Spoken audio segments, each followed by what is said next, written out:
بسم اللہ الرحمن الرحیم۔ السلام علیکم، welcome to our channel Urdu story centre. نئے آنے والوں سے گزارش ہے کہ چینل کو سبسکرائب کر دیجئے، ویڈیو کو لائک کیجئے اور لنک دوستوں کے ساتھ ضرور شیئر کیجئے، اور چینل پر موجود گھنٹی کے بٹن کو پریس کر دیں تاکہ آنے والی نئی نوٹیفیکیشن سب سے پہلے آپ تک پہنچ سکیں۔ پیچھے خدمت ہے اردو ناول قلندر ذات کا اگلا حصہ۔ تم بینا جسپال خام خواہ بات کو طول دے رہے ہو، چلو نکلو اب، تانی نے پسٹل کی نال سے اشارہ کرتے ہوئے کہا۔ بدر باہر گیٹ پر تھا۔ تانی نے اسے بتایا تو اس نے وہاں موجود مقامی ساتھیوں کو، جو بلا شبہ اس علاقے کے ڈاکو تھے، صورتحال بتا کر نکلنے کے لیے کہا۔ وہ سبھی اندر چلے گئے۔ بدر نے ڈرائیور کو فون کیا کہ وہ گاڑی کی طرف آ رہے ہیں۔ ڈرائیور نے اس ہمت کو محفوظ بتایا۔ وہ بھاگتے ہوئے وہاں جا پہنچے۔ بچل پہلے ہی گاڑی میں موجود تھا۔ وہ مسلسل مقامی ڈاکوؤں کے رابطے میں تھا۔ تقریباً آدھے گھنٹے سے زیادہ وقت گزر گیا۔ اس کے بعد تک انہوں نے وہاں پر لوٹ مار کی۔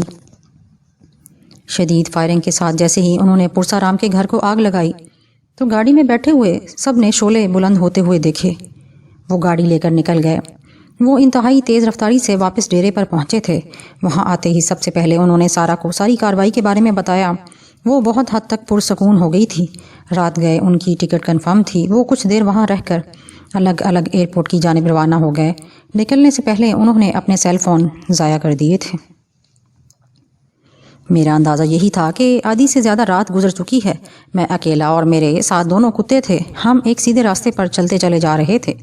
میں ایک کچی سڑک پر بابا جی کی باتیں سوچتا چلا جا رہا تھا، لیکن مجھے کسی بات کی بھی سمجھ نہیں آ رہی تھی۔ میں نے دریا پار کرنے سے پہلے ان کتوں کو دشمنوں ہی کی طرف سے سمجھا تھا، لیکن پھر یہ سوچنے لگا کہ ممکن ہے یہ تائید غیبی ہو، مگر اس بات کو دل قطعاً نہیں مان رہا تھا۔ وہ کتے دشمنوں ہی کی طرف سے تھے۔ ایک ہی رات میں بہت کچھ انہونا ہو گیا تھا۔ شاید مجھے سمجھ اس لیے بھی نہیں آ رہی تھی کہ میرے بدن پر لگے ہوئے زخموں سے ٹیسیں اٹھ رہی تھیں۔ سر بھاری ہو رہا تھا۔ بدن کی خراشوں میں سے جلن تیز ہوتی چلی جا رہی تھی۔ ران کا زخم سوج گیا تھا۔ بھیگے ہوئے بدن پر کپڑے چپکے ہوئے تھے اور ہوا سے ٹھنڈ لگ رہی تھی۔ میں جانتا تھا کہ جو دریا میں نے ابھی عبور کیا ہے وہ دریائے ستلج ہے، لیکن کہاں سے پار کیا اس کا مجھے بالکل بھی پتہ نہیں تھا۔ میں جہاں پر تھا وہاں سے میرا گاؤں نور نگر کس جانب ہے اس کا بھی اندازہ نہیں تھا۔ میں چلتا چلا گیا۔ شاید اس وقت پو پھوٹ رہی تھی جب میں نے اپنی دائیں جانب کچھ گھنٹیوں کی آواز سنی جو لمحہ بلمحہ نزدیک آتی چلی جا رہی تھی۔ میں ٹھٹک کر رک گیا۔ وہ کوئی ڈیڑے والا گوالا تھا۔ میں نے اس رکنے کا اشارہ کیا۔ وہ رک گیا۔ گوالے نے مجھے سر سے پاؤں تک دیکھا، پھر مقامی زبان میں پوچھا، کون ہو تم اور کدھر جانا ہے؟ مسافر ہوں بابا، جدھر چاہو لے جاؤ یا کسی اڈے پر اتار دینا۔ آ جاؤ، اس نے کہا تو میں آگے بڑھ کر ریڑے پر بیٹھ گیا۔ میرے ساتھ وہ کتے بھی آ گئے تو اس نے ریڑا آگے بڑھا دیا۔ ظاہر ہے مجھے تجسس تھا، اس لیے پوچھا، یہ کون سی جگہ ہے اور تم کدھر جا رہے ہو؟ میرے پوچھنے پر جب اس نے بتایا تو میں حیران رہ گیا۔ میں نور نگر سے کوئی 100 کلومیٹر سے بھی دور تھا۔ میں معلومات لیتا ہوا باتیں کرتا رہا۔ ایک گاؤں کے چھوٹے سے بس سٹینڈ پر جب اس نے مجھے اتارا تو دن نکل آیا تھا۔ کتے بھی میرے ساتھ ہی اتر آئے۔ میرے ذہن میں سونی کا فون نمبر تھا۔ میں نے پی سی او پر جا کر کال ملائی تو اس نے فون ریسیو کر لیا۔ میں نے اپنی جگہ بتائی۔ وہ پھوٹ پھوٹ کر رونے لگی۔ وہ روتے ہوئے بولی، میں تجھے لینے کے لیے آ رہی ہوں۔ تم مت آنا، پہلے مجھے چھاکے کے بارے میں بتاؤ۔ میں نے تیزی سے پوچھا۔ وہ تو ٹھیک ہے اور تجھے تلاش کر رہا ہے۔ تجھے پیرزادہ وکاس نے غلط اطلاع دی تھی، وہ دشمنوں کے ساتھ ملا ہوا ہے، اس نے بتایا۔ تو میں نے کہا، اچھا تم ایسے کرو، مجھے اس کا نمبر دو، میں بات کرتا ہوں۔ اس نے مجھے نمبر دیا۔ میں نے چھاکے کو کان میں لائی تو اس نے بھی وہی پیرزادے والی بات بتا کر کہا، میں آتا ہوں تجھے لینے کے لیے، لیکن تم اپنا خیال رکھنا، ہو سکتا ہے دشمن آگے پیچھے ہوں۔ میں کرتا ہوں کچھ۔ یہ کہتے ہی اس نے فون بند کر دیا۔ میں اس پی سی او کے ایک بینچ پر بیٹھ گیا۔ مجھے چکر آ رہے تھے، میری حالت بگڑنے لگی تھی۔ شاید پی سی او والوں کو میرے حالت پر رحم آ گیا۔ اس نے اپنے لیے چائے منگوائی تو ساتھ میرے لیے بھی منگوا لی۔ میں چائے پی چکا تو میرا دل خراب ہونے لگا، چکر تیز ہو گئے اور آنکھوں کے سامنے اندھیرا چھا گیا۔ میرے حواس میرا ساتھ چھوڑ رہے تھے۔ میں اپنے آپ پر قابو پانے میں ناکام ہو گیا۔ ایک دم سے مجھے قے آ گئی۔ میں بامشکل اس پی سی او سے باہر نکلا تھا۔ میں صرف اتنا دیکھ سکا کہ کتے میرے ارد گرد منڈلانے لگے تھے۔ قے کرنے کے ساتھ ہی زمین پر گر پڑا۔ مجھے پھر ہوش نہیں رہا کہ میں کہاں ہوں۔ میری آنکھوں کے سامنے پہلے دھند چھائی، پھر سب کچھ غائب ہو گیا۔ میں بے ہوش ہو گیا تھا۔ میری آنکھ کھلی تو کچھ دیر تک مجھے سمجھ نہیں آیا کہ میں کہاں ہوں۔ میرے بدن میں اگرچہ درد کم تھا، لیکن تیز بخار سے میں نڈھال ہو رہا تھا۔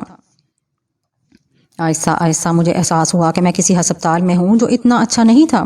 وہ دیہاتی علاقے کا چھوٹا سا ہسپتال تھا. وہاں چند بیڈ پڑے ہوئے تھے. جو سب بیڈ خالی تھے میرے پاس سادہ سے لباس والا ایک ادھیڑ عمر شخص بیٹھا ہوا تھا. چہرے مہرے سے اس کی شخصیت بہت جاذب نظر آتی تھی. چھوٹی چھوٹی خشخشی داڑھی، پتلے لب، بھاری چہرہ جس میں آنکھیں بہت شفاف اور جاندار تھی. مجھے یوں لگا جیسے ان میں پوری زندگی بس رہی ہو. وہ اپنی چمکدار اور پرکشش آنکھوں سے مجھے دیکھ رہا تھا. میرے ہوش میں آتے ہی اس کے لبوں پر مسکراہٹ رنگی. اسے دیکھ کر میرے منہ سے بے ساختہ فطری طور پر نکلا، میں کہاں ہوں؟ جہاں تمہیں ہونا چاہیے، مطلب تم ہسپتال میں ہو. اس نے بھاری اور شفیق لہجے میں کہا. آپ لائے ہیں مجھے یہاں؟ میں نے پوچھا. ہاں، میں اڈے سے گزر رہا تھا، میں نے تمہیں دیکھا، تمہاری حالت بہت خراب تھی، میں تجھے یہاں لے آیا. وہ پی سی او والے کو میں نے تمہارے ذمہ جو پیسے تھے اس سے دے دیے ہیں. تمہارے کتے باہر بیٹھے ہیں، انہیں میں نے کھانے کے لیے روٹیاں ڈال دی ہیں اور تم اب ٹھیک ہو. اس نے مجھے تفصیل سے بتایا تو میں خاموش ہو گیا.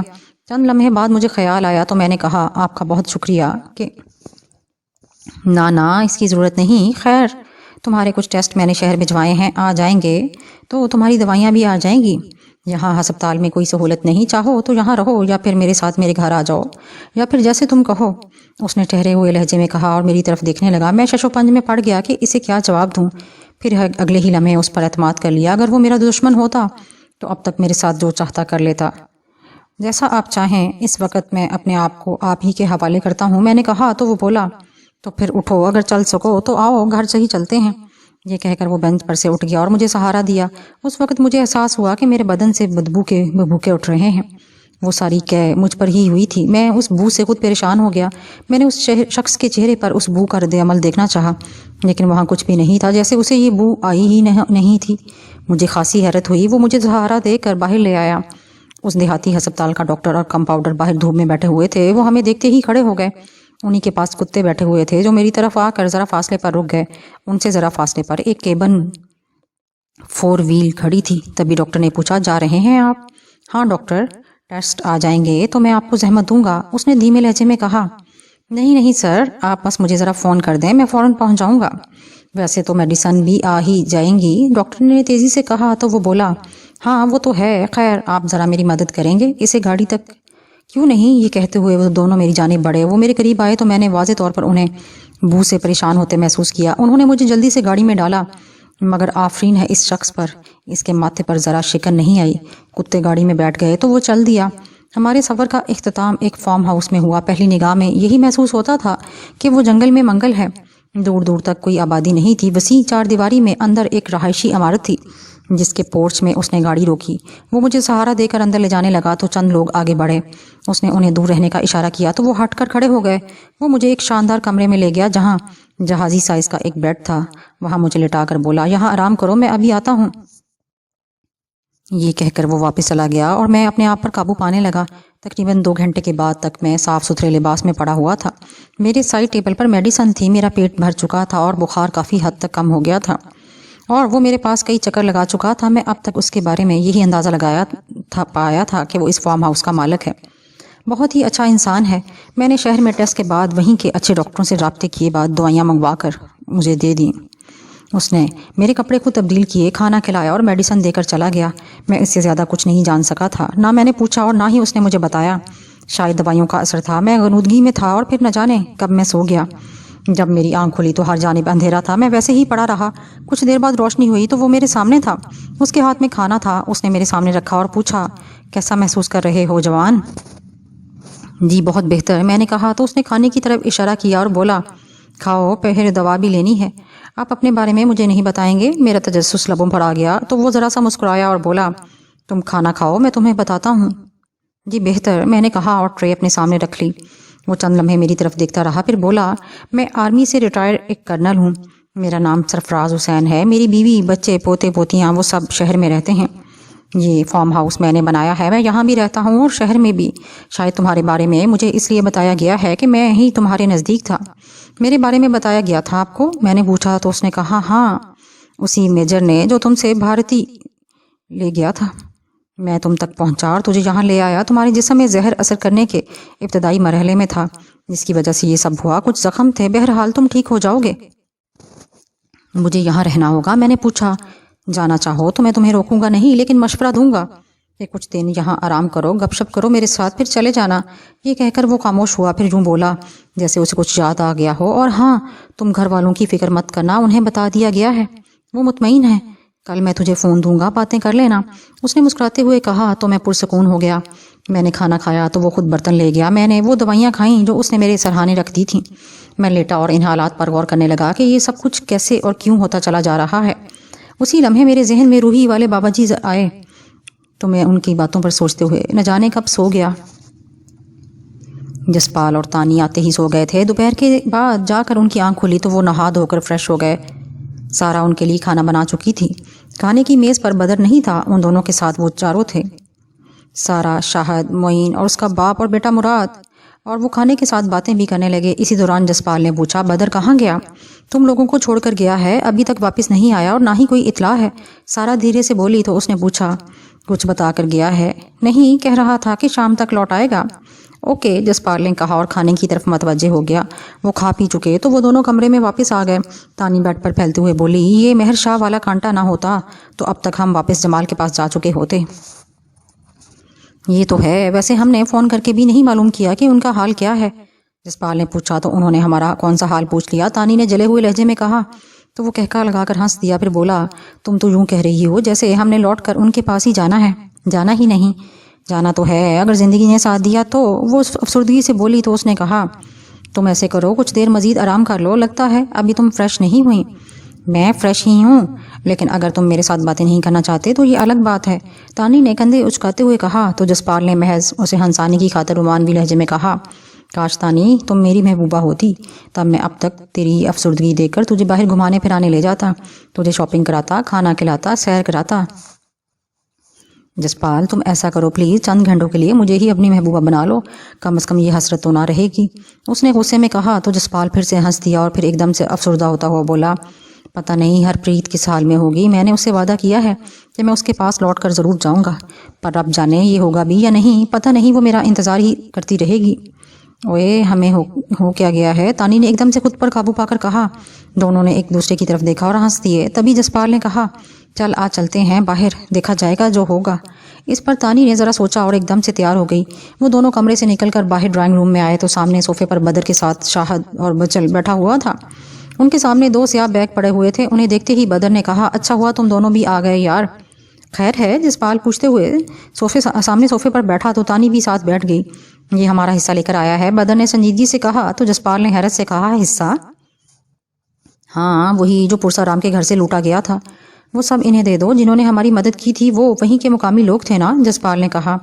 اور یار پوری بات تو سن لے، پرسا رام کے گھر سے کروڑوں روپے نکلے ہیں، سمجھو بھوری بھر لی تھی انہوں نے، وہ ان کے لیے بہت بڑی رقم ہے۔ یہ دونوں بیگ سونے سے بھرے ہوئے ہیں، نہ جانے کس کس کا خون چوستا رہا ہے ساری عمر، ایک پوری پوٹلی ہیروں کی ہے۔ بدر نے تفصیل بتائی۔ واو، مطلب کافی خزانہ ملا ہے۔ خیر یہ بھی رکھ لیتے، اس نے کہا۔ ارے نہیں یار، ان کے لیے وہی بہت بڑی دولت تھی، یہ زیور اور ہیرے انہیں کہیں بھی پھنسا سکتے ہیں، ظاہر ہے انہوں نے اسے کہیں تو بیچنا تھا نا، یہ ان لوگوں کے لیے مصیبت بن سکتا تھا، سو انہوں نے ہماری طرف بھیج دیا۔ بچل یہ تم رکھ لو، جسپال نے کہا۔ نہ سائیں، یہ شے ہمارے لیے خطرناک ہے، ہمیں وہاں سے جو نوٹ مل گئے نا وہی کافی ہیں، یہ آپ جانو اور آپ کا کام، اس کے بعد ہم ایک دوسرے کے واقف بھی نہیں ہیں، اس نے تیزی سے کہا، پھر اٹھ کر سب سے ہاتھ ملایا، کچھ کہے بغیر باہر نکل گیا۔ تم لوگ اسے ٹھکانے لگا لو گے؟ تانی نے پوچھا۔ تو شاہد بولا، یہ ہمارے لیے کوئی مسئلہ نہیں، یہ ڈھل جائیں گے تو ان کی پہچان ہی نہیں رہے گی۔ ہیرے بہرحال کچھ، وہ کہتے کہتے رک گیا تو بدر نے کہا، شاہد بھائی تم اس کا جو مرضی کرو، لیکن یہ یاد رکھو کہ ہمیں ابھی کچھ دیر بعد یہاں سے نکل کر کلفٹن کے علاقے میں شفٹ ہونا ہے، اگرچہ یہاں کوئی خطرہ نہیں لیکن میں کوئی رسک نہیں لینا چاہتا۔ اوکے میں تیار ہوں، شاہد نے اٹھتے ہوئے کہا۔ تو بدر نے دونوں بیگ اسے تھما دیے۔ تو جسپال نے افسردگی سے کہا، یار ہم تو باہر جانا چاہتے تھے پر اور تم پھر کھانا بدوش ہو رہے ہو۔ باہر کہاں جانا ہے؟ بدر نے پوچھا۔ یار کوئی کپڑے خریدیں گے، کچھ کھائیں پیئیں گے، تھوڑی بہت سیر کریں گے، اس نے کہا۔ تو بدر نے مسکراتے ہوئے کہا، یار کچھ دیر ٹھہر جاؤ، میں کسی کو بلاتا ہوں، اس کے ساتھ بھیج دوں گا، اس دوران ہم شفٹ کر لیں، آپ لوگ ادھر ہی آ جانا۔ اوکے تانی نے ایک دم سے کہا اور ڈرائنگ روم میں ہی ٹی وی لگا کر بیٹھ گئی۔ دوپہر کے بعد شام ہونے کو آ گئی تھی جب ایک نئی سرخ کار انہیں لے کر شہر کی جانب نکلی۔ گہرے سانولے رنگ کا بلوچی ان کا ڈرائیور تھا۔ کچھ دیر سڑک پر چلتے رہنے کے بعد اس نے بہترین انگریزی میں پوچھا، سر کدھر جانا ہے آپ کو؟ کچھ کپڑے خریدیں گے، کھائیں پیئیں گے، اور سنا ہے کراچی ساحل سمندر پر ہے، ساحل دکھا لاؤ۔ ٹھیک ہے سر، اس نے کہا اور پھر سامنے دیکھ کر ڈرائیونگ کرنے لگا۔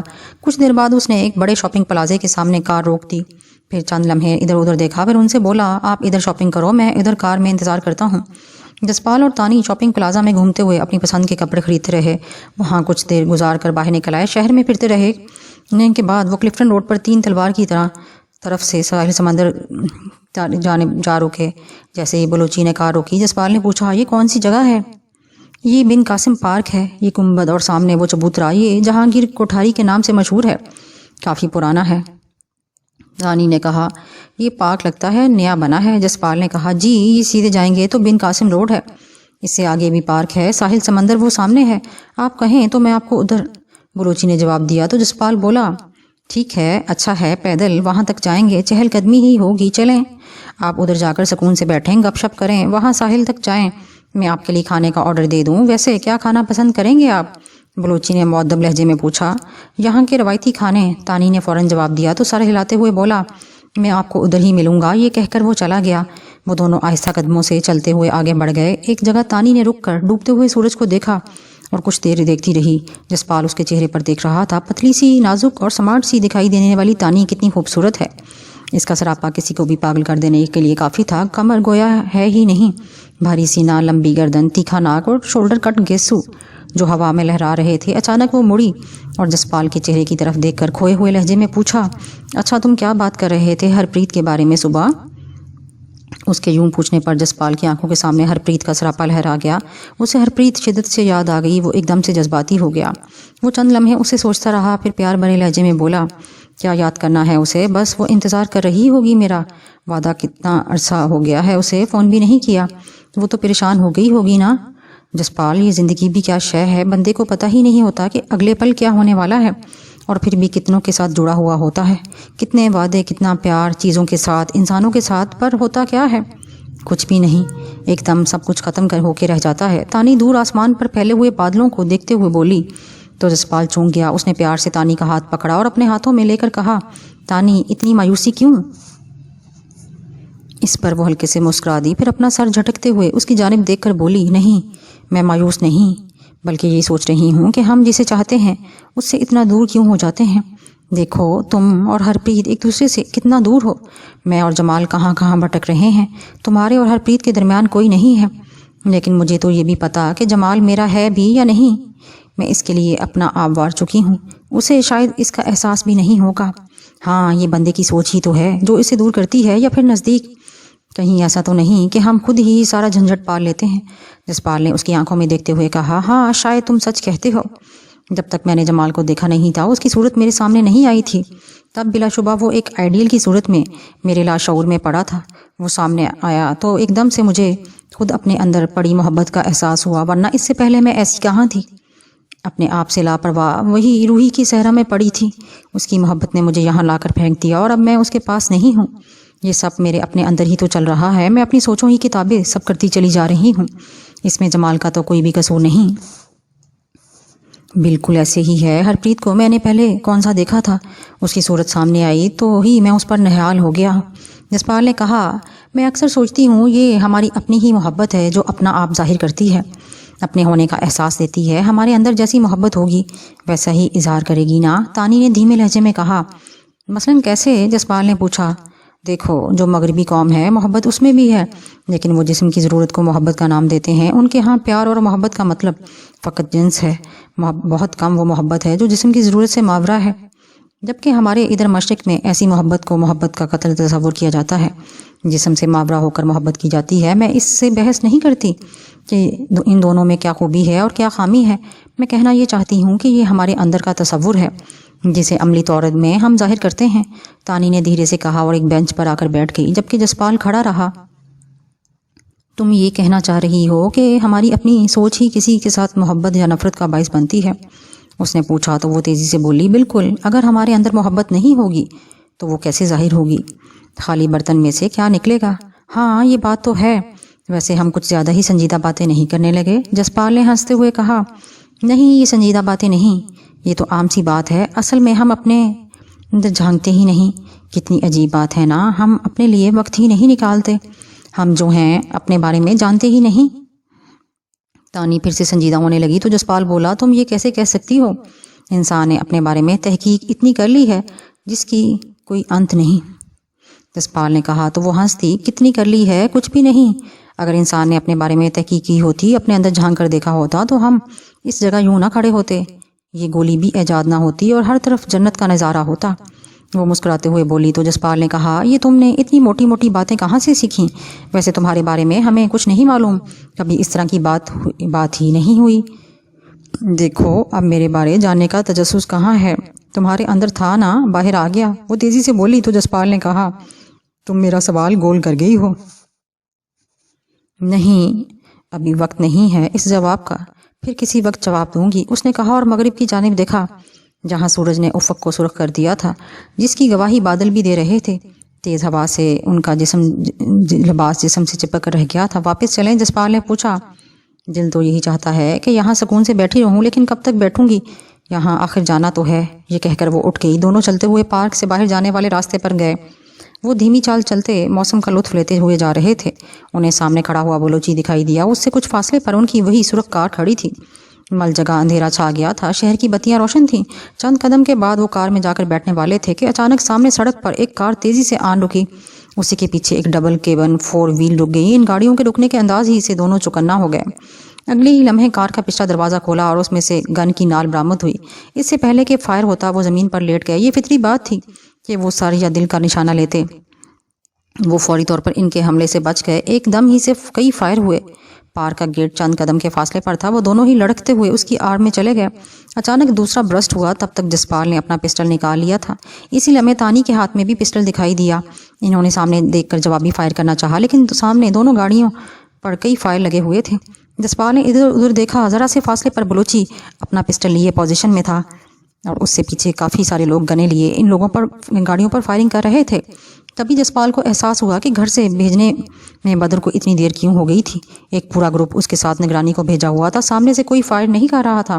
وہ یہی سوچ رہا تھا کہ کم از کم گاڑیوں کے ٹائر ہی پنکچر کر دیے جائیں۔ ان کی پشت سے کئی فائر ہوئے، جن میں سے کچھ باڈی پر لگے اور دونوں کے ٹائر یکے بعد دیگرے زوردار آواز سے پھٹ گئے۔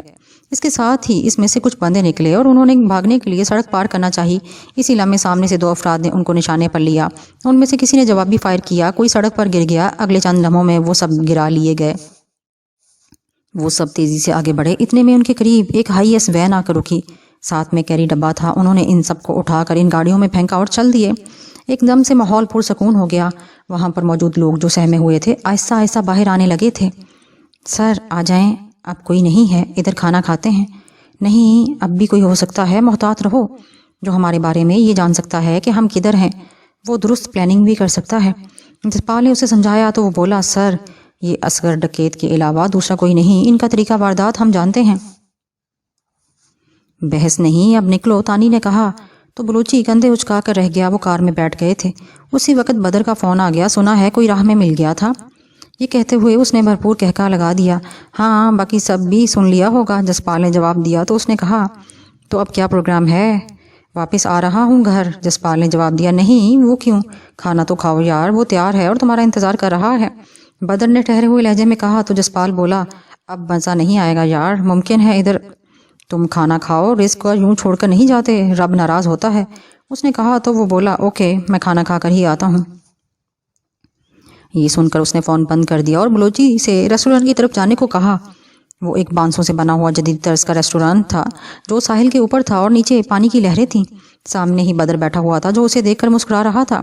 جسپال اور تانی اس کے سامنے بیٹھتے گئے تو وہ بولا تمہیں یہاں تنہا چھوڑ دوں یا پھر کوئی تم دونوں کو خراش بھی لگا جائے؟ تو میرا ہونا تو پھر نہ ہونا ہوا باؤ جی، اس نے پنجابی میں کہا تو جسپال ہنس دیا۔ اس پر تانی نے ادھر ادھر دیکھتے ہوئے سنجیدگی سے کہا زیادہ مت ہنسو، کوئی اب بھی یہاں ہوگا؟ کوئی نہیں ہے میڈم، اس وقت یہاں جتنے بندے ہیں یہ سب ہمارے ہیں، باہر بھی سب کھا پی رہے ہیں، خوش ہیں، پلیز آپ بھی ذرا ان خوبصورت لبوں پر مسکراہٹ لے آئیں۔ بدر ایک دم سے شوق ہو گیا تھا۔ فطری طور پر تانی مسکرا دی تو جسپال نے پوچھا اصغر ڈکیت ہی کے بندے تھے؟ وہی تھے، مہر شاہ نے انہیں بھجوایا تھا، میں جانتا تھا کہ وہ ایسا کرے گا، تم مجھے بتا دیتے، میں جسپال نے کہنا چاہا تو وہ اس کی بات کاٹ کر بولا نہ جانی ایسا مت کہہ، تو نے یہاں آ کر ایک یہی تو خواہش کی تھی۔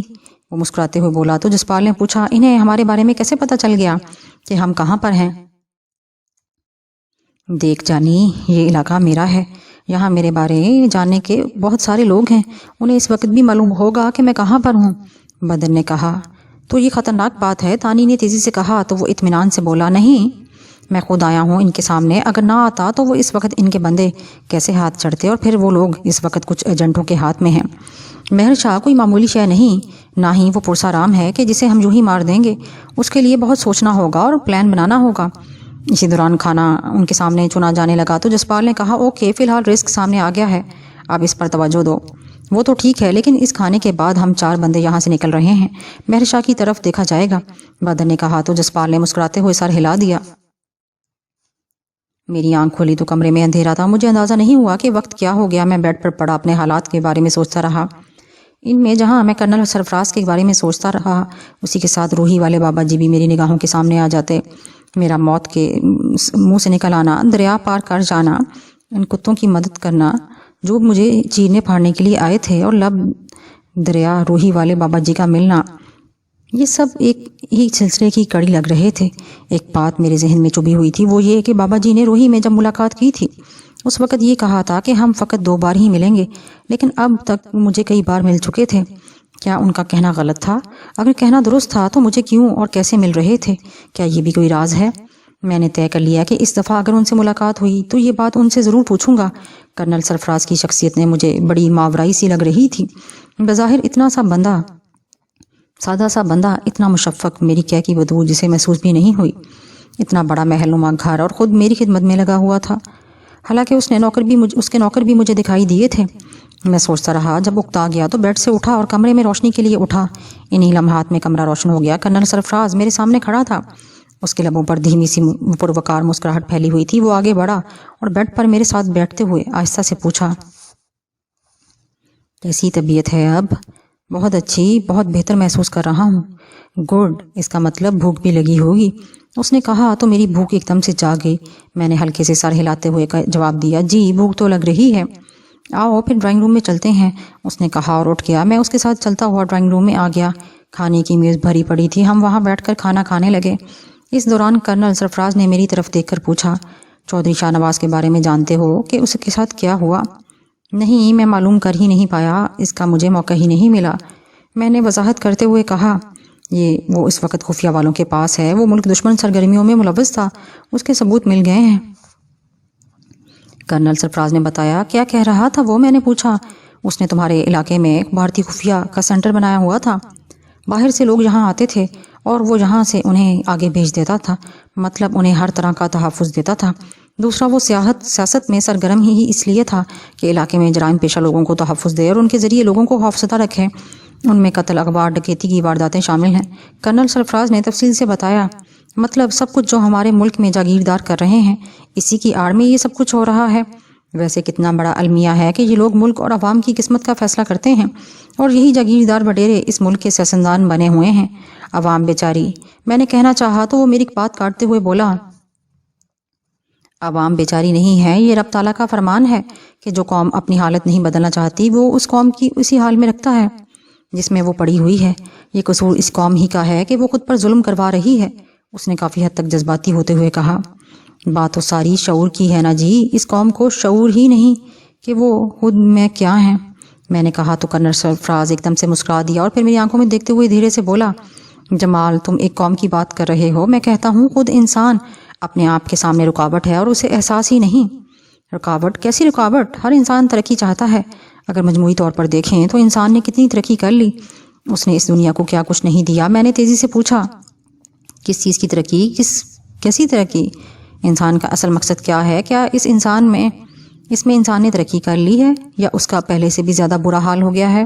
ہاں یہ تو ہے، اگر انسان نے کسی شے میں ترقی کی ہے تو اس قدر اپنی تباہی کے لیے بھی سامان کر لیے ہیں۔ میں نے اس کی بات تسلیم کرتے ہوئے بولا،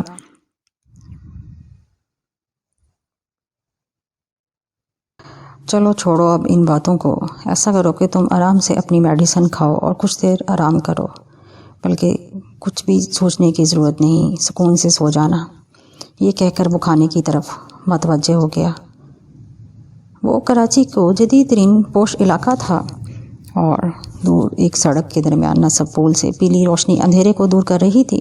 ایسے میں سرخ کار دھیمی رفتار سے چلتی جا رہی تھی۔ بلوچی ڈرائیونگ کر رہا تھا، بدر اگلی سیٹ پر تھا، جسپال اور تانی پچھلی نشست پر تھے۔ ریسٹوران سے لے کر اب تک بالکل ان کے درمیان خاموشی تھی۔ تبھی بدر نے کہا، ہم جس طرف جا رہے ہیں وہ مہرل شاہ کا گھر نہیں۔ وہ جہاں رہتا ہے وہاں کی سیکورٹی اتنی ہے کہ کارروائی ہو بھی جائے تو وہ نہیں نکل سکتا۔ تو پھر اب ہمیں کیا کرنا چاہیے؟ اب ہم کہاں جا رہے ہیں؟ خبر یہ ہے کہ مہرل شاہ یہاں کے ایک بنگلے میں موجود ہے، اس کے ساتھ بھی سیکورٹی بہت ہے، لیکن ہم نے اسے جانے دینا ہے۔ بدر نے یوں کہا جیسے خود کلامی کر رہا ہو۔ تو پلان کیا ہے؟ جسپال نے پوچھا تو وہ بولا، اگر سڑک پر بھی حملہ کیا تو یہاں سے نہیں نکل پائیں گے، ہم اس بنگلے میں جائیں گے۔ بدر نے کہا تو تانی کہکھا لگا کر بولی، اور کیا وہاں سے نکلنا آسان ہوگا جو پہلے ہی اتنے لاؤ لشکر کے ساتھ وہاں جا رہا ہے؟ وہاں اس بنگلے میں کوئی اہتمام نہیں ہوگا بدر ڈیئر، میں مانتا ہوں کہ وہ قلعہ نما بنگلہ ہے، لیکن وہاں پر کچھ ایسا ہے، سب کچھ میں کروں گا، تم دونوں نے مجھے کور دینا ہے۔ بلوچی کی صرف یہ ذمہ داری ہوگی کہ وہ ہمیں یہاں سے نکال لے جائے، بدر نے پلان بتاتے ہوئے کہا۔ تو جسپال نے کہا، اگر ہم کار تک پہنچ گئے تو ظاہر ہے ہم کار میں بیٹھیں گے تو وہ جائے گا یہاں سے، بدر نے پھر کھوئے ہوئے لہجے میں کہا۔ تو جسپال نے اس کی بات مانتے ہوئے سر ہلا کر کہا، اوکے۔ بلوچی اسی رفتار سے چلا جا رہا تھا۔ کچھ دیر یوں ہی چلتے رہنے کے بعد بدر کا فون بج اٹھا۔ وہ صرف مس کال تھی۔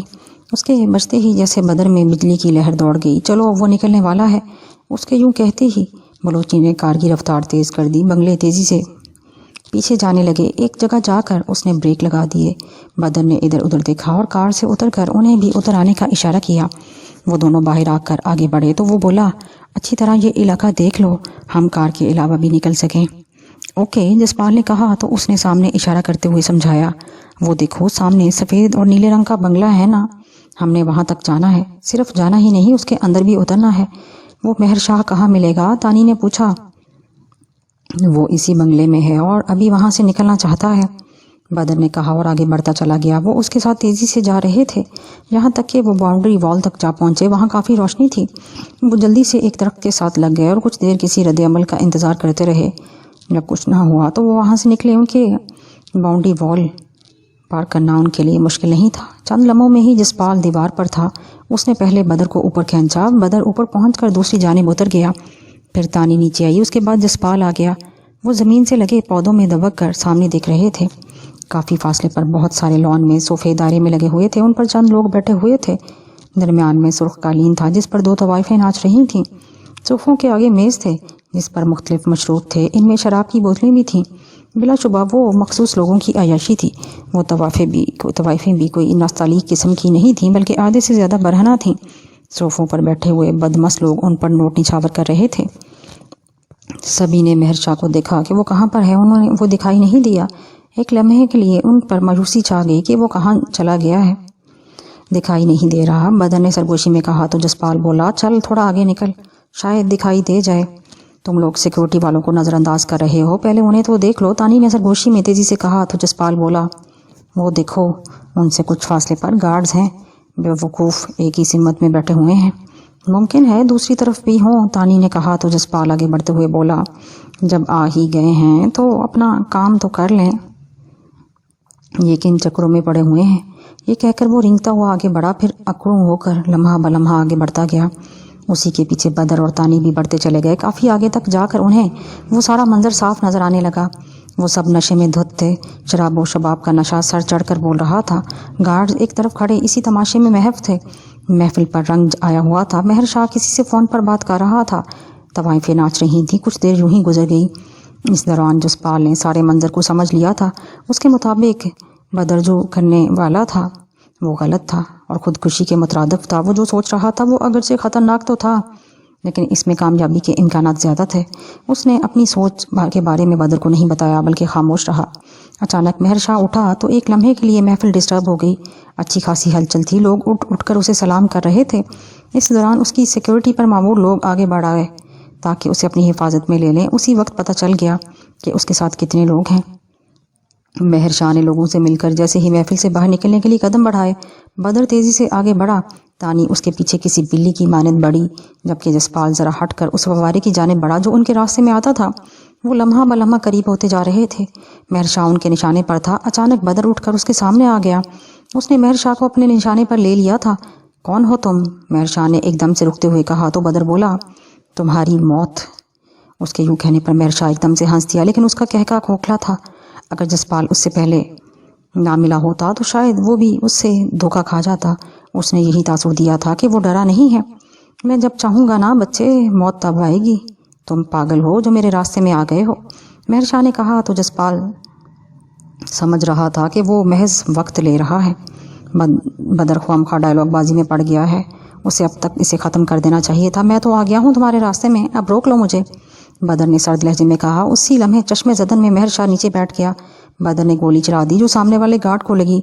صرف لمحے کا ذرا سا حصہ تک گولیاں اس کے بدن کے آر پار ہو سکتی تھیں۔ سامنے والے گارڈز نے گنیں سیدھی کر لی تھی۔ جسپال اور مہر شاہ کے درمیان ایک جست کا فاصلہ تھا۔ جسپال نے وہ وقت ضائع نہیں کیا اور ایک ہی جست میں مہر شاہ پر جا گرا اور اسے لے کر لڑک گیا۔ وہ اسی نئی آفتات سے ایک دم چونک گئے۔ اس لمحے تانی نے پسٹل لہراتے ہوئے اٹھی اور آگے بڑھ کر اونچی آواز میں کہا، خبردار، اگر کوئی ہلا تو جان سے مار دوں گی۔ وہ سب ایک دم ساکت ہو گئے۔ اتنے میں جسپال نے مہر شاہ کی گردن پکڑ لی تھی اور پسٹل کی نال اس کے منہ میں دیتے ہوئے بولا، ہٹو ورنہ مار دوں گا اسے۔ گارڈ کی سمجھ میں نہیں آ رہا تھا کہ وہ کیا کریں، وہ وہیں ساکت تھے۔ تبھی جسپال نے مہر شاہ کے منہ پر تھپڑ مارتے ہوئے کہا، صرف ڈیل کا حساب کرنا ہے، کرو تو زندگی ورنہ یہی مار دوں گا۔ کہا تھا نا کہ دھوکہ دو گے تو مار دوں گا۔ مہر شاہ سے بولا نہیں جا رہا تھا۔ اس نے ہاتھ کے اشارے سے پوچھا تو جسپال بولا، ابھی چلو ساتھ بتاتا ہوں، زندگی یا موت اب تیرے اپنے ہاتھ میں ہے نا۔ یہ کہہ کر وہ اٹھا اور اسے بھی اٹھایا۔ تب تک بدر اور تانی نے گارڈز کو کور کر لیا۔ مہر شاہ کافی بھاری تھا، اس نے مزاحمت کی لیکن جسپال نے پھر بھی اسے اٹھا لیا۔ وہ تیزی سے لے کر اسے بھاگا۔ چند قدم کے فاصلے پر اس کی گاڑی کھڑی تھی۔ بدر اور تانی الٹے قدموں آئے۔ انہوں نے ڈرائیور کو باہر آنے کا اشارہ کیا، وہ نکل گیا۔ جسپال نے اسے گاڑی میں پھینکا۔ بدر ڈرائیونگ سیٹ پر بیٹھا اور تانی بیٹھی اور نکل پڑے۔ سامنے آنی گیٹ تھا۔ گارڈ سامنے گنے تانے کھڑے تھے۔ مہر شاہ خود کو بچانے کی فکر میں تھا۔ جسپال نے توجہ نہیں دی بلکہ اس نے اپنی جیب سے دستی بم نکال کر گارڈز کی جانب پھینک دیا۔ اس دوران جیسے ہی جسپال کی گرفت ڈھیلی ہوئی، مہر شاہ نے گرفت سے نکلنا چاہا۔ تانی دیکھ رہی تھی۔ اس نے پسٹل کا دستہ اس کے سر پر مارا۔ اسی کے ساتھ ہی دھماکہ ہوا تو ساتھ ہی فائرنگ ہونے لگی۔ جب تک وہ گیٹ تک پہنچے باہر سے بھی فائرنگ ہونے لگی۔ یکے بعد دیگرے 3-4 دھماکے ہوئے۔ گیٹ کے پرخچے اڑ گئے۔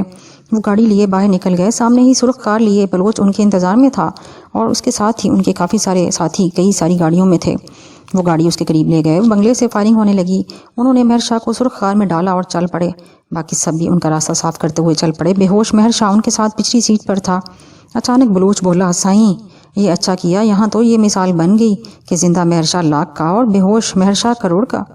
اوئے نہیں ہوئے، کئی کروڑ کا، بدر نے کہا اور ایک دم سے ہنس دیا۔ ماحول ایک دم سے بدل گیا۔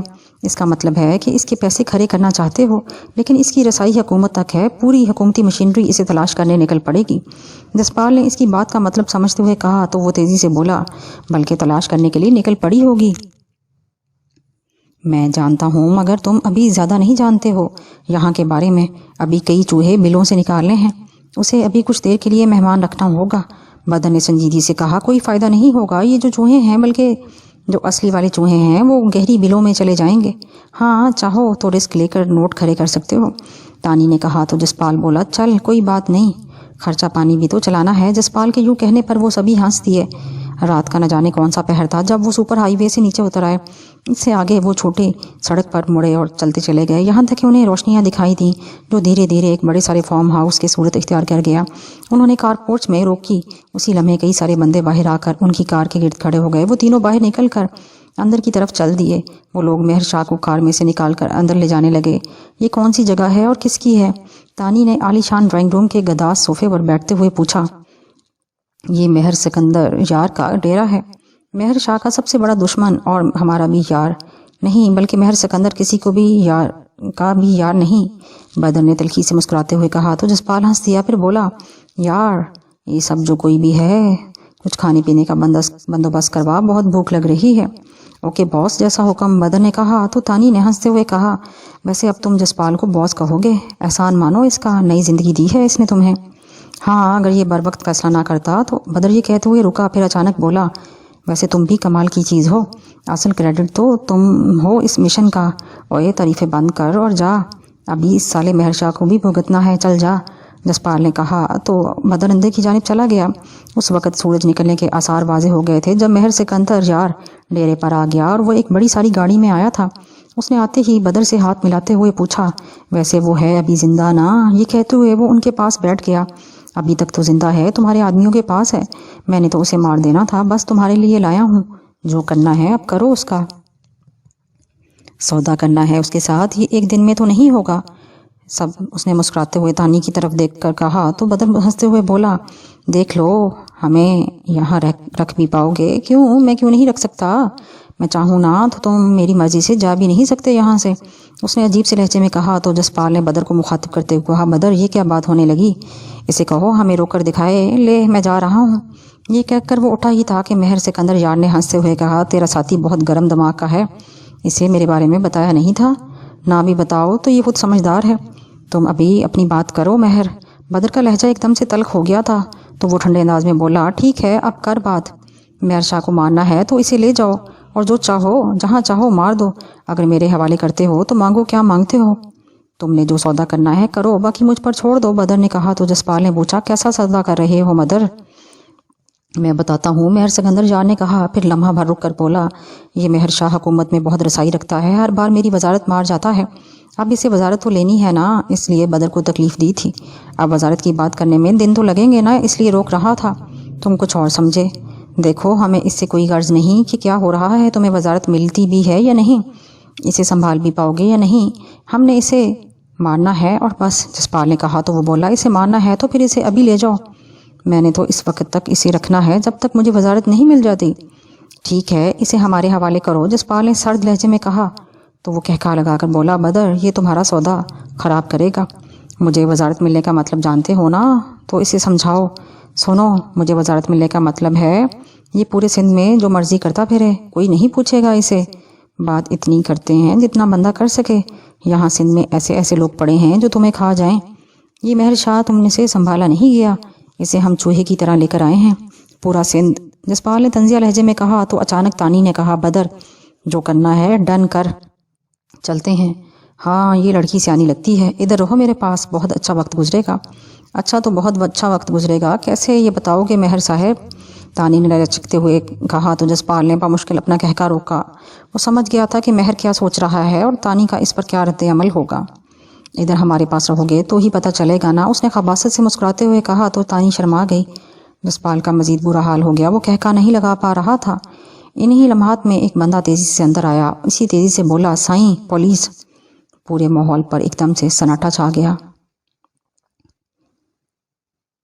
اتنی جلدی یہاں پولیس آ جانے کی صرف دو وجوہات ہو سکتی تھیں، یا تو پولیس ان کا پیچھا کرتی ہوئی یہاں تک آ گئی تھی، یا پھر مہر سکندر اور پولیس کے درمیان پہلے ہی رابطہ تھا۔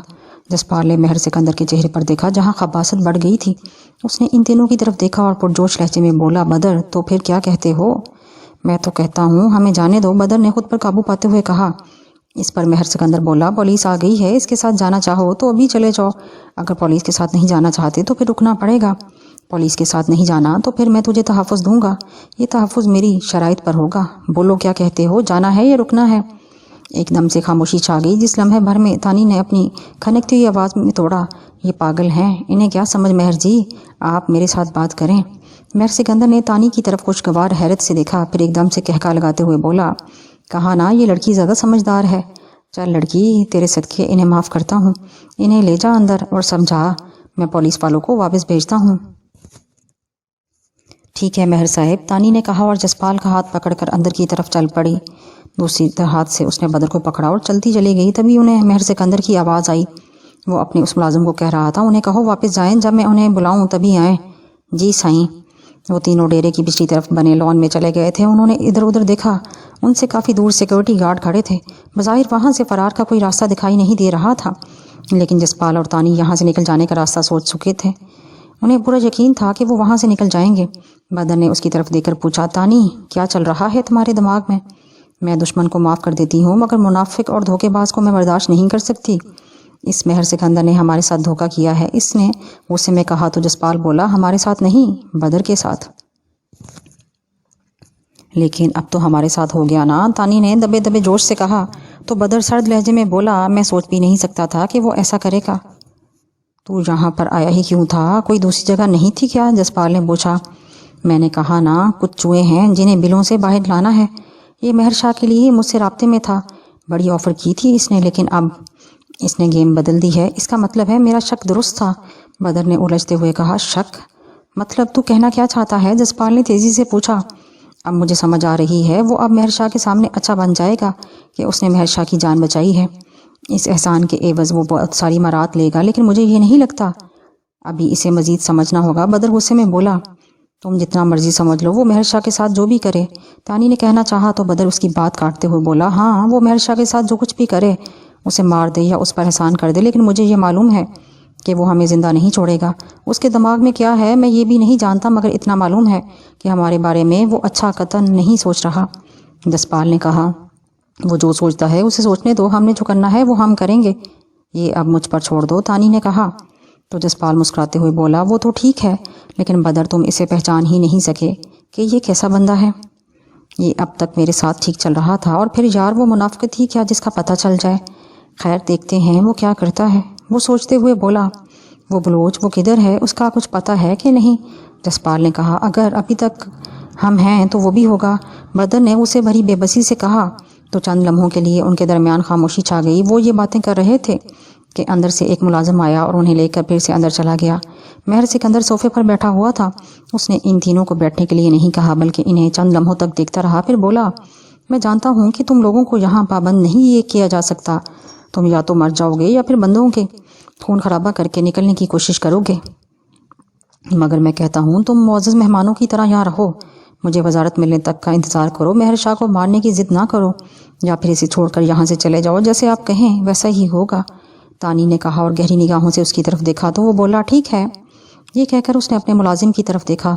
وہ ان دونوں کی جانب بڑھتے ہوئے انہیں باہر جانے کا اشارہ کیا۔ بدر اور جسپال دونوں اس کے ساتھ چل دیے، جبکہ تانی خود جا کر اس کے ساتھ صوفے پر بیٹھ گئی۔ مہر سکندر ایک دم سے خوش ہو گیا۔ اس نے بڑے پیار سے تانی کے دائیں گال پر ہاتھ پھیرا اور پھر پیار بھرے لہجے میں بولا، تم بہت سمجھدار ہو، جب تک ادھر رہو ہمارے ساتھ عیش کرو، اور جب جانا چاہو تو۔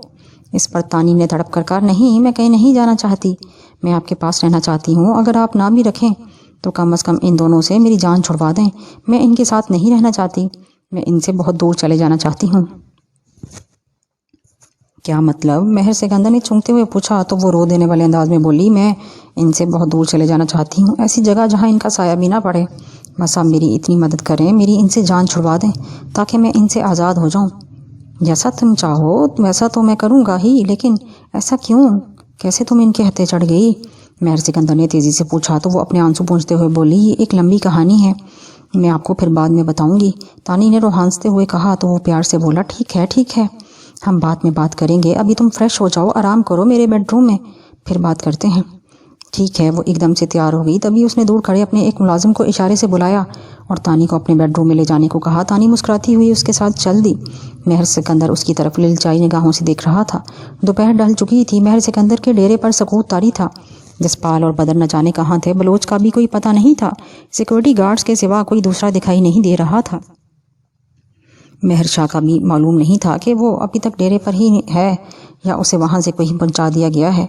وہاں پر ایسا سکوت طاری تھا جیسے یہاں بھی کوئی ہنگامہ ہوا نہیں تھا۔ ایسے وقت میں تانی مہر سکندر کے بیڈ روم میں تھی۔ وہ خوب سوئی تھی۔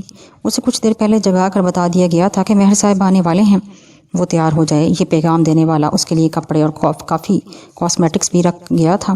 تانی انہیں چند لمحے دیکھتی رہی اور نیند کا خمار اتارتی رہی، پھر کپڑے اٹھا کر ملحقہ باتھ روم میں چلی گئی۔ کافی وقت گزار کر جب وہ بیڈ روم میں آئی تو وہاں سناٹا تھا۔ وہ آئینے کے سامنے بیٹھ کر خود کو سنوارتی رہی۔ جب تیار ہو چکی تو اس کے لبوں پر ایک زہریلی مسکراہٹ رینگی۔ انہی لمحات میں وہ دروازے پر دستک ہوئی اور وہی ملازم اندر آ گیا۔ مہر صاحب آپ کو باہر یاد کر رہے ہیں؟ اچھا، میں آتی ہوں۔ آپ کو کیا پتا کہ کدھر جانا ہے، میں لے چلتا ہوں نا آپ کو، اس نے مؤدب سے لہجے میں کہا۔ تو وہ اٹھ کر اس کے ساتھ چل دی۔ وہ اسے باہر لان میں لے گیا جہاں دھوپ پھیلی ہوئی تھی۔ مہر سکندر بیت کی کرسی پر پھیل کر بیٹھا ہوا تھا۔ اس کے ارد گرد بھی ایسی ہی کرسیاں پڑی تھیں۔ آؤ آؤ سونا، آؤ بیٹھو، اس نے اپنے ساتھ والی کرسی کی طرف اشارہ کرتے ہوئے کہا۔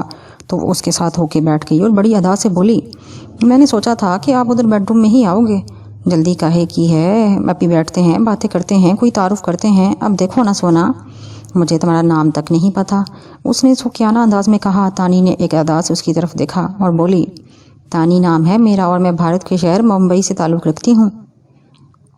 اس کے یوں کہنے پر سکندر ایک دم سے چونک گیا اور سیدھا ہوتے ہوئے بولا، تم انڈیا کی ہو؟ ممبئی سے میرا مطلب ہے وہاں سے کہاں؟ ہم وہاں جو ہو کے علاقے میں رہتے تھے۔ میری قسمت خراب کہ میں کمانے کی گھر سے دبئی چلے گئی۔ میں بہت اچھی کمپیوٹر گرافکس ہوں، بس وہیں ان کے ہتے چڑھ گئی، یہ مجھے یہاں لے آئے۔ تانی نے دکھ بھری لہجے میں کہا، غیر قانونی طور پر لائے ہوں گے نا؟ اس نے تصدیق چاہی۔ بالکل، یہ جسپال ہے نا، اس سے میری دوستی ہو گئی تھی۔ ہم کافی ملتے تھے، کبھی کسی پارک میں، کبھی کسی ہوٹل میں خوب موج کرتے تھے۔ ایک رات اس نے مجھے ایک فیری میں لے جانے کی آفر کی کہ وہاں ہلا گلا کریں گے، کھائیں پیئیں گے، موج کریں گے۔ میں اس کے ساتھ فیری میں چلے گئی۔ وہ رات تو میں موج میں گزر گئی، لیکن صبح ہوتے ہی ماحول بدل گیا۔ میں کراچی میں تھی اور تب سے ان کے چنگل میں پھنسی ہوئی ہوں۔ اب مجھے ان سے کسی طرح، اس نے کہنا چاہا تو میر سکندر اس کی بات کاٹ کر بولا، اب تم میری پناہ میں آ گئی ہو، اب یہ کچھ نہیں کر سکتے ہیں۔ تم یہ بتاؤ تمہارے کاغذات مطلب پاسپورٹ وغیرہ کدھر ہیں؟ وہیں دبئی میں ہیں، تانی نے تیزی سے کہا۔ مطلب اگر تم دبئی جانا بھی چاہو تو غیر قانونی طور پر جانا ہوگا، مہر سکندر نے خود کلامی کے سے انداز میں کہا۔ ظاہر ہے مجھے وہیں جانا ہے، لیکن میں بہت جلد وہاں سے بھارت چلی جاؤں گی، تانی نے تیزی سے کہا تو وہ بولا، یار تم تو بڑے کام کی چیز ہو، اگر ہم تمہیں بھارت ہی پہنچا دیں تو اس کا کیا فائدہ ہوگا؟ میرے سارے کاغذات تو آئے چھوڑ ان کو، یہ سب بن جاتے ہیں، اس نے مسکراتے ہوئے کہا۔ یہ کیسے ممکن ہے؟ تانی نے پوچھا۔ ابھی ممکن کر دیتے ہیں، یہ کہہ کر اس نے اپنی جیب سے سیل فون نکالا اور چہرے پر خبیثانہ مسکراہٹ لا کر پوچھا، دبئی کا کوئی فون ہے تو بتاؤ، وہاں سے سارے کاغذات منگوا لیتے ہیں۔ کوئی دوست، کوئی سہیلی، کوئی کمپنی کا دوست؟ بلا شبہ وہ اس کے بیان کی تصدیق چاہ رہا تھا۔ تانی نے ایک لمحے کو اپنے ماتھے پر انگلیاں پھیری اور یاد کرتے ہوئے ایک نمبر بتایا۔ میر سکندر نے وہ نمبر ڈائل کیا اور پش کر دیا۔ دوسری طرف کال جانے لگی۔ رابطہ ہوتے ہی اس نے اسپیکر آن کیا اور فون اسے تھما دیا۔ دوسری طرف سے کوئی مرد ہیلو ہیلو کہہ رہا تھا۔ میں تانی بات کر رہی ہوں، تم احسان الحق بات کر رہے ہو نا؟ ہاں میں احسان الحق ہی بات کر رہا ہوں، مگر تم بتاؤ تم کہاں ہو، کدھر غائب ہو؟ یہ نمبر تو پاکستان کا ہے، کیا تم بھارت چلے گئی تھی؟ یہ کیا چکر ہے؟ میں بہت بری طرح پھنس چکی ہوں، وہ جسپال ہے نا، میں کیا بتاؤں، قید میں ہوں۔ ایک درد مند بندے سے میری ملاقات ہوئی ہے، اسی کے فون سے بات کر رہی ہوں۔ تم ایک کام کر دو پلیز، تانی نے گلو گیٹ لہجے میں کہا تو اس نے پوچھا، بولو بتاؤ۔ کسی طرح میرے فلیٹ میں چلے جاؤ اور مالنی سے میرے کاغذات لے کر مجھے پوسٹ کر دو، مجھے یہاں سے نکلنا ہے، میں پھنسی ہوئی ہوں، تانی نے بتایا تو دوسری طرف سے پوچھا گیا، اچھا میں کوشش کرتا ہوں، اپنا ایڈریس بتاؤ۔ دوسری طرف سے پوچھا گیا تو تانی نے میر سکندر کو اشارے سے پوچھا کہ کیا بتاؤں؟ اس نے بات کو گول کر جانے کا اشارہ کیا تو وہ بولی، میں فی الحال کچھ نہیں بتا سکتی، جب تم کاغذات لے لو تو اسی نمبر پر رابطہ کرنا، تانی نے کہا۔ اوکے، میں آج تو نہیں، کل جا سکوں گا، اس نے کہا تو تانی بولی، جیسے بھی ہو پلیز میرا یہ کام کر دینا۔ یہ کہہ کر اس نے الوداعی کلمات کہے اور فون بند ہو گیا۔ میر سکندر کے چہرے پر اطمینان پھیل گیا، اسے یقین آ گیا کہ تانی نے جو بھی کہا ہے وہ سچ کہا ہے، اس لیے وہ بڑے اطمینان سے بولا، خیر تم ادھر رہو میرے پاس، کر لیں گے سب کچھ، ابھی ان سب سے جان چھڑاتے ہیں تو پھر سب ٹھیک ہو جائے گا۔ میر سکندر نے برا سا منہ بنا کر کہا، جن سے جان چھڑانی ہے مہر صاحب؟ تانی نے پوچھا۔ یہی جسپال اور بدر، میرا پلان یہ ہے کہ انہیں ختم کریں، ان کی سردردی ختم، وہ ڈرائیور بیچارہ بھی ان کے ساتھ مارا جائے گا۔ رہا مہر شاہ تو دیکھتے ہیں اس کے ساتھ کیا سودے بازی ہوتی ہے، یا اسے بھی مارنا ہوگا۔ انہیں مار کر مہر شاہ کو کیوں مارتے ہیں؟ پہلے مہر شاہ سے سودے بازی نہیں، اس سے سودے بازی میں وقت لگے گا، انہیں پہلے ہی ختم کرنا ہوگا، اس نے حقارت سے کہا تو تانی پرجوش لہجے میں بولی، بس پھر تو میں آزاد ہوں گی، سکون سے ادھر رہوں گی۔ ویسے اب تک آپ نے ان کو ختم کیوں نہیں کیا؟ تانی نے پوچھا۔ اس لیے کہ میں دیکھوں کہ ان کا پیچھا کرنے والا کوئی ہے کہ نہیں، مہر سکندر نے سکون سے کہا۔ تو کوئی؟ تانی نے تشویش سے پوچھا۔ نہیں، کوئی بھی ہلچل نہیں، اگر کوئی اس کا ساتھی تھا بھی تو وہ زیر زمین چلا گیا ہے۔ مہر شاہ کی تلاش بڑے پیمانے پر ہو رہی ہے، وہ لوگ اور پولیس والے ہر جگہ تلاش کر رہے ہیں انہیں، ان میں سے کوئی چوہا بھی باہر نہیں نکلے گا، اور آج رات، یہ کہتے ہوئے اس نے ان کے ختم ہو جانے کا اشارہ کیا۔ تانی کے لبوں پر مسکراہٹ پھیل گئی، وہ اور مہر شاہ ایک ہی جگہ قید ہیں، میرا مطلب اگر مہر شاہ نے ان سے سودی بازی کر لی تو؟ تانی نے کہا تو وہ طنزی انداز میں بولا، مہر شاہ میرا مہمان ہے، وہ اوپر والے کمرے میں سکون سے سو رہا ہے، اسے یہی معلوم ہے کہ